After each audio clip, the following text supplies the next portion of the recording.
Hello students, good morning all of you. हम अपने जो क्वेश्चंस थे वो डिस्कस कर रहे थे, जो हमारी सेकंड चैप्टर है उसके, है ना। हमने कुछ क्वेश्चंस डिस्कस किए थे। जो हमारा नेक्स्ट क्वेश्चन है बेटा, तो जो नेक्स्ट क्वेश्चन है देखो ध्यान से। वो जो नेक्स्ट क्वेश्चन है वो कहता है कि which gas present in air has the highest boiling point, कि कौन सी गैस है जिसका जो बॉइलिंग पॉइंट है वो हाईएस्ट होगा। ठीक है, तो बिल्कुल थ्योरेटिकल क्वेश्चन है, समझने का कुछ भी नहीं है इसमें। तो आपने ये याद रखना है, ऑप्शन जो है, जो सबसे ज्यादा बॉइलिंग पॉइंट होता है CO2 गैस का, जनरली जो नॉर्मल हमारी एयर में जो गैसेस मिलती है, उसके बाद आता है ऑक्सीजन का। ठीक है, तो यहाँ पर जो CO2 वो ऑप्शन में है ही नहीं, तो उसके बाद क्या बचता है ऑप्शन में, ऑक्सीजन गैस। तो जो O2 गैस है उसका बॉइलिंग पॉइंट बाकी gases like hydrogen, nitrogen, noble gases उन सबसे ज्यादा होता है। नेक्स्ट क्वेश्चन आता है कि which of the following involve both physical and chemical change, मतलब कि कौन सी ऐसी प्रोसेस है जो गिवन है उनमें से उसमें फिजिकल भी चेंज होता है और उसमें केमिकल भी होता है। Both physical and chemical changes. तो क्वेश्चन बिल्कुल सिंपल सा है। सबसे पहला है rusting of iron. Rusting of iron में कोई फिजिकल चेंज होता ही नहीं है। आयरन पहले भी सॉलिड था, बाद में भी सॉलिड है, मतलब फिजिकल चेंज नहीं हुआ ना, केमिकली चेंज हो जाता है। जो आयरन है वो आयरन ऑक्साइड बन जाता है। दूसरा है बेटा boiling of water. Boiling of water में जो वाटर था वो गैस में कन्वर्ट हो गया, तो ये एक फिजिकल चेंज है, बट इसमें कोई केमिकल चेंज नहीं है। नेक्स्ट है कुकिंग ऑफ फूड, फूड का पकना, तो इसके अंदर भी कोई फिजिकल चेंज नहीं है, सिर्फ और सिर्फ केमिकल चेंजेस होगा। अब आता है बर्निंग ऑफ ए कैंडल। ठीक है, बर्निंग ऑफ ए कैंडल, जो कैंडल है उसका जलना। तो बेटा इसके अंदर दोनों चेंज होते हैं। कैसे? जब जो थ्रेड होता है इसके अंदर, जब वो जलता है तो किस में कन्वर्ट होता है, CO2 प्लस S, राख बन जाती है। साथ में जो वैक्स जो सॉलिड होता है वो किस में कन्वर्ट होता है, लिक्विड स्टेट में। तो हो गए ना दोनों के दोनों। फिजिकल चेंज भी है, वो वैक्स सॉलिड से लिक्विड में कन्वर्ट हुआ। केमिकल चेंज भी है, वो जो थ्रेड था वो CO2 गैस एंड ऐश में कन्वर्ट हुआ। नेक्स्ट क्वेश्चन आता है what is the name of insoluble substance which settle to the bottom of container. जैसे कि हमारे पास कोई मिक्सचर है, ठीक है, ये हमारे पास एक बीकर है, उस बीकर के अंदर हमने वाटर लिया हुआ है और सैंड के पार्टिकल्स हैं। ठीक है, ये जो पार्टिकल्स आपको दिख रहे हैं किसके पार्टिकल है, ये सैंड के पार्टिकल्स है। इसको मैं थोड़ी देर अनडिस्टर्ब रख देता हूं। मैंने इसको कुछ देर के लिए अनडिस्टर्ब रखा, और क्या हो जाएगा बेटा कि जो इसके अंदर जो सैंड के पार्टिकल्स थे वो सारे के सारे कहां पर बैठ जाते हैं, बॉटम में। होता है ना, पानी बिल्कुल साफ, नीचे सारी क्या हो जाएगी, सैंड। तो अब ये क्वेश्चन कह रहा है कि भाई ये जो पार्टिकल जो नीचे बॉटम में बैठे, इन पार्टिकल्स को हम क्या बोलते हैं, इस प्रोसेस को बोलते हैं सेडिमेंटेशन। ठीक है, और ये जो नीचे बैठा है इसको बोलते हैं सेडिमेंट। ध्यान रह जाएगा, ये इस प्रोसेस को क्या बोलते हैं, सेडिमेंटेशन। और ये जो पार्टिकल जो सेटल डाउन हुए हैं वो क्या हो गए, सेडिमेंट हो गए। तो ध्यान रखना, इंपॉर्टेंट है ये सेडिमेंटेशन प्रोसेस भी, जिस प्रोसेस से हम हैवी पार्टिकल्स को वाटर से या लिक्विड से अलग कर लेते हैं, है ना। हमें क्या करना है, बस उसको कुछ देर के लिए छोड़ देना है। सारे जो हैवियर पार्टिकल्स होंगे वो सबके सब सेटल डाउन हो जाएंगे, और जो वाटर होगा वो एज इट इज है वो वैसे वैसे। क्वेश्चन नंबर जो हमारा नेक्स्ट है, we can separate a pure solid from its solution. हमारे पास क्या बेटा, एक सॉल्यूशन है,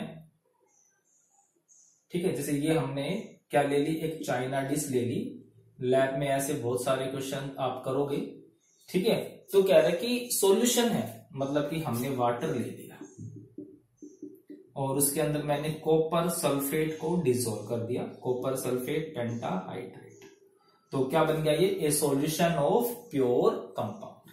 ठीक है, तो अब जो क्वेश्चन है वो कहता है कि हाउ कैन वी सेपरेट। अब ये जो सॉलिड था, इस सॉल्यूशन में से आप कैसे अलग करोगे, तो बहुत ही सिंपल सी प्रोसेस है और इस प्रोसेस को बोलते हैं क्रिस्टलाइजेशन प्रोसेस। ये प्रोसेस भी हम लैब में परफॉर्म करेंगे, आप लैब में करोगे इस प्रोसेस को। क्या कहता है कि हम क्या करते हैं कि जब हमारे पास कोई सॉल्यूशन होता है प्योर सॉलिड का, तो हम उसको बहुत इजीली क्रिस्टलाइजेशन प्रोसेस से सेपरेट कर लेते हैं। तो क्या करते हैं, हम इसको हीट करेंगे अप टू क्रिस्टलाइजेशन पॉइंट। ठीक है, हम इसको हीट कर लेंगे। इससे क्या होगा कि जो मैक्सिमम वाटर है वो इवेपोरेट हो जाएगा और बॉटम में कौन बच जाएगा, जो बॉटम में जो ये कंपाउंड है कॉपर सल्फेट पेंटाहाइड्रेट, ये बॉटम में सेटल डाउन हो जाता है। ठीक है, ये बॉटम के अंदर रह जाएगा। ठीक है, ये नीचे रह जाएगा और जो वाटर होगा, कुछ वाटर तो इवेपोरेट हो जाएगा और कुछ वाटर जो बच जाएगा उसको हम क्या बोलते हैं, मदर लिक्वर।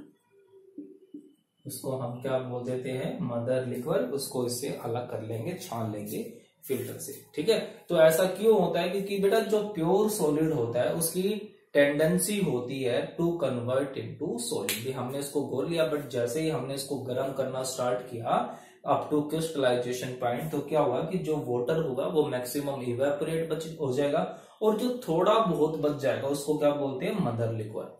और फिर जब हम उस सॉल्यूशन को आधे घंटे, 1 घंटे के लिए या फिर कम से कम 10 से 15 घंटे के लिए रखोगे, तो आप क्या देखोगे कि जो प्योर सॉलिड था वो नीचे सॉलिड फॉर्म में आ गए। मतलब कि जो डिजोल्व हो चुका था ना, वो वापस क्रिस्टल्स की फॉर्म में आ गया। उसके बहुत सुंदर से क्रिस्टल बन जाते हैं और इसीलिए इस प्रोसेस को हम बोलते हैं क्रिस्टलाइजेशन प्रोसेस। ठीक है, अब जो हमारा जो नेक्स्ट क्वेश्चन है वो क्वेश्चन है सोडा वाटर। आपने सोडा वाटर देखा होगा, है ना, सिंपल से होते हैं सोडा वाटर। तो पूछ रहा है कि जो सोडा वाटर है उस सोडा वाटर के अंदर कार्बन डाइऑक्साइड को वाटर के अंदर मिक्स किया जाता है। जो सोडा वाटर है क्या करते हैं, उसमें कार्बन डाइऑक्साइड को वाटर में मिक्स किया जाता है। तो पूछ रहा है इसमें कि भाई सोल्यूट कौन होगा और सोलवेंट कौन है। क्या है हमारे पास, सोडा वाटर है। ठीक है, और उस सोडा वाटर में क्या क्या हुआ है, हमने CO2 गैस को डिसोल्व किया हुआ है इन वाटर। तो बहुत सिंपल सा क्वेश्चन हो गया ना ये। तो इसमें सोल्यूट कौन है, जो कम है, जो घुलता है, घुल कौन रहा है, CO2 गैस। तो CO2 gas is solute and water is solvent. Water is solvent, ये हो गया हमारा आंसर। ठीक है, अब नेक्स्ट क्वेश्चन आता है बेटा, question number 26। Which of the following is not true for a compound. कौन सी बात कंपाउंड के लिए ट्रू नहीं है, मतलब कि रॉन्ग है, कौन सी बात। ठीक है, कंपाउंड के लिए कौन सी बात गलत है। हमने कंपाउंड पढ़ा है, कंपाउंड की प्रॉपर्टीज भी पढ़ी हैं। तो जो एक ऑप्शन दे रखा है वो दे रखा है कि compound contain different element in fix ratio. तो बिल्कुल सही है, कंपाउंड में एक से ज्यादा टाइप के एलिमेंट होते हैं और वो सब के सब एक फिक्स रेशियो में भी होते हैं। दूसरा कहते हैं कि जो कंपाउंड है उसमें properties of components are completely different. मतलब the property of compound is completely different from its component. तो ये बात भी ठीक है कि जो कंपाउंड की जो प्रॉपर्टी होंगी वो उसके कंपोनेंट से बिल्कुल अलग होती हैं। फिर नेक्स्ट कहता है कि constituent of A compound can not be separated. वो जो कंपाउंड जिससे मिला है, जैसे वाटर है, वाटर हाइड्रोजन और ऑक्सीजन से मिलकर बना है, तो हम वाटर में से हाइड्रोजन और ऑक्सीजन को अलग नहीं कर सकते हैं फिजिकल मेथड से। तो ये बात भी बिल्कुल सही है। फिर कहते हैं कि भाई it is heterogeneous in nature. तो ये बात बिल्कुल गलत हो गई कि जो कंपाउंड होता है वो हमेशा क्या होता है बेटा, होमोजीनस होता है। तो हमारा आंसर क्या हो जाएगा कि कंपाउंड इज ए हेटेरोजेनस, क्योंकि हमने रॉन्ग स्टेटमेंट बतानी थी और ये क्या हो गई बेटा, रॉन्ग स्टेटमेंट हो गई। क्वेश्चन नंबर नेक्स्ट है purity of a solid substance can be check. ये भी मैं बता चुका हूं कि किसी भी सॉलिड की प्योरिटी को आप कैसे चेक करोगे।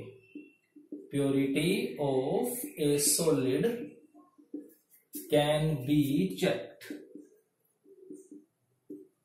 आप कैसे चेक कर सकते हो, मतलब ना कि अगर मैं बात करूं सॉलिड की, तो सॉलिड, प्योर सॉलिड का मेल्टिंग पॉइंट एकदम शार्प होता है, कांस्टेंट होता है, सिर्फ उसी के ऊपर जाकर के वो मेल्ट होता है।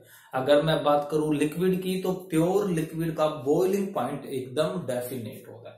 ठीक है। तो यहाँ पर कौन हो गया बेटा, प्योर सॉलिड है, तो प्योर सॉलिड की क्या चीज फिक्स होगी, उसका मेल्टिंग पॉइंट। ठीक है, तो इसमें ऑप्शन दिया हुआ है कि जो प्योरिटी ऑफ सॉलिड है वो हम उसके मेल्टिंग पॉइंट से चेक कर सकते हैं। ठीक है, तो आंसर क्या आ जाएगा, मेल्टिंग पॉइंट। अगर जितना उसका मेल्टिंग पॉइंट होना चाहिए, अगर वही उसी टेम्परेचर पे वो मेल्ट होता है, तब इसका मतलब कि वो प्योर है। अगर उसका थोड़ा सा भी वो डिफरेंट टेम्परेचर पे मेल्ट होता है, इवन 1 डिग्री डिफरेंस से भी, तो भी क्या हो जाएगा, वो इम्प्योर हो जाएगा, उसके अंदर इम्प्योरिटीज होंगी। क्वेश्चन नंबर 28 है बेटा, which of the following pair does not contain both element. मतलब आपके पास ऑप्शन दिए हुए हैं, ऑप्शन में दो सब्सटेंस दिए हुए हैं, तो ये पूछ रहे कि किसमें बोथ एलिमेंट्स नहीं है। ठीक है, तो जो फर्स्ट ऑप्शन उसमें लिखा हुआ है कार्बन एंड सिलिकॉन, दोनों ही एलिमेंट है। हीलियम और नाइट्रोजन, ये भी दोनों ही एलिमेंट है। कॉपर एंड सिल्वर, ये भी दोनों एलिमेंट है। एक है bronze and zinc, bronze and zinc, तो जिंक तो एलिमेंट है but bronze is an alloy. Alloy का मतलब एक ये मिक्सचर है, एलिमेंट नहीं है। तो हमारा आंसर क्या हो जाएगा, ये वाला, कि इसमें दोनों एलिमेंट नहीं है। ठीक है, क्वेश्चन नंबर नेक्स्ट है कि प्रिंसिपल ऑफ क्रोमेटोग्राफी। क्रोमेटोग्राफी, तो मैंने कल बताया था कि जो क्रोमेटोग्राफी है, उस क्रोमा का मतलब क्या था, कलर, और ग्राफी का मतलब मैंने क्या बताया था, राइटिंग। मतलब इस मेथड से हम राइटिंग कलर्स को अलग कर सकते हैं। ठीक है, और इसका यूज बहुत ज्यादा होता है कि हमारे ब्लड में चेक करने के लिए कि हमारे ब्लड में कौन कौन सी ड्रग्स गई है अंदर। ठीक है, वो चीज भी हम चेक कर सकते हैं। मतलब कि जब सोल्यूट की अमाउंट बहुत ही कम हो, तो वो सारी चीजें हम क्रोमेटोग्राफी से चेक कर सकते हैं। तो जो हमारे 9th मतलब छोटे लेवल पे जो आता है, वो कौन सी होती है बेटा, पेपर क्रोमेटोग्राफी। ठीक है, तो ये जो पेपर क्रोमेटोग्राफी है, ये किसके ऊपर बेस होती है, एडजॉर्प्शन प्रोसेस पे। It is based on adsorption process, adsorption के ऊपर बेस होती है। क्या होता है एडजॉर्प्शन प्रोसेस, तो हम करते क्या इस प्रोसेस में, ध्यान से देखो कि हम पेपर क्रोमेटोग्राफी है, तो एक स्पेशल टाइप का पेपर आता है, हम वो ले लेते हैं। और जैसे कि मुझे इंक है, मैंने ब्लू इंक की यहाँ पर मैंने डॉट लगा दी, उसको मुझे, अब इसके अंदर कहा था मैंने कि ब्लू एग्जैक्टली ब्लू नहीं होता, इसमें ब्लू भी होता है, वॉयलेट भी होता है, ब्लैक भी होता है, कई कलर्स उसके अंदर मिक्स होते हैं। तो अगर मुझे वो तीनों कलर अलग करने हैं, तो क्या करूंगा, मैं इसको इतना, सिर्फ इतना पोर्शन मैं इसको पानी में डाल दूंगा। अब हमें पता है कि पानी, जैसे अगर कागज का मैंने एक हिस्सा पानी में डाला, तो जो पानी है धीरे धीरे कहां पर चढ़ जाता है, ऊपर, है ना, मतलब कि वो पूरा कागज गीला हो जाता है। तो ये पेपर क्या होगा, जैसे मैंने इसका लोअर एंड वाटर में डिप किया, तो बेटा क्या होगा कि वो वाटर का जो लेवल होगा इस पेपर पे धीरे धीरे बढ़ने लगेगा। अब इसके अंदर 3 कंपोनेंट थे ना, ABC। तो क्या कहता है कि जो अब हाईली एडजॉर्ब होगा, जो पानी के अंदर क्या होगा, हाईली एडजॉर्ब होगा, वो तो क्या होगा बेटा, इस पानी के साथ ऊपर चला जाएगा। और जो एडजॉर्बिंग, मतलब एक तरीके से आप एब्जॉर्ब भी कह सकते हो, सोखना ही कह सकते हो। तो जो इस वाटर के साथ ऊपर जाएगा, अज्यूम करो A सबसे ऊपर गया, फिर B की एडजॉर्बिंग पावर कम थी, फिर C की सबसे कम थी। मतलब कि ये जो प्रिंसिपल है किसके ऊपर बेस होता है, एडजॉर्प्शन के ऊपर। तो जिसकी जो सबसे ज्यादा एडजॉर्ब होगा वो कहां पर चला जाएगा, ऊपर चला जाएगा। और जिसकी एडजॉर्बिंग पावर सबसे कम होगी, जो एडजॉर्ब ही नहीं हो रहा, वो नीचे की नीचे ही रह जाएगा। ठीक है, तो it is based on adsorption process या रेट ऑफ एडजॉर्प्शन। ठीक है, नेक्स्ट क्वेश्चन आता है हमारे पास, ए 15% अल्कोहल सॉल्यूशन में, हमने न्यूमेरिकल्स किए थे तो उसी से है ये, कि जो 15% अल्कोहल है, मेरे पास कोई सॉल्यूशन है, हमने उसमें लिखा हुआ है कि भाई 15% अल्कोहल है, तो इसका मतलब क्या होगा, परसेंट का मतलब मैंने क्या बताया था बेटा, टोटल कितना होगा उसमें, 100 होगा। अब उस 100 में से अल्कोहल कितनी हो गई, 15 आगा ना। अगर मैं इसको ग्राम मान के चलूं तो अल्कोहल कितनी हो गई, 15 ग्राम। तो वाटर कितना हो जाएगा, 100 माइनस 15, 85। तो आप चेक करोगे तो जो ऑप्शन है फर्स्ट, वही क्या मिलेगा, यहाँ पर हम ग्राम ले लिया, हम यहाँ पर मिलीग्राम ml भी ले सकते हैं, कुछ भी, मतलब सभी में हमने सेम ही लेनी पड़ेगी। तो जो फर्स्ट ऑप्शन में लिखा हुआ है अल्कोहल 15 ml और जो वाटर है वो 85 ml है। तो ये हमारा आंसर हो जाएगा ए ऑप्शन। ठीक है, तो ये जो हमारे लोअर लेवल के थे, मतलब जो थोड़े से सिंपल थे, वो हमारे हो चुके। नेक्स्ट जो हम है हाईली क्वेश्चंस है वो डिस्कस करेंगे अपनी नेक्स्ट वीडियो में। ओके, तो तब तक आप अच्छे से पढ़ते रहो और अपनी तैयारी करते रहो, और फिर भी कोई डाउट हो गया तो मुझसे पूछ सकते हो। Okay, thank you.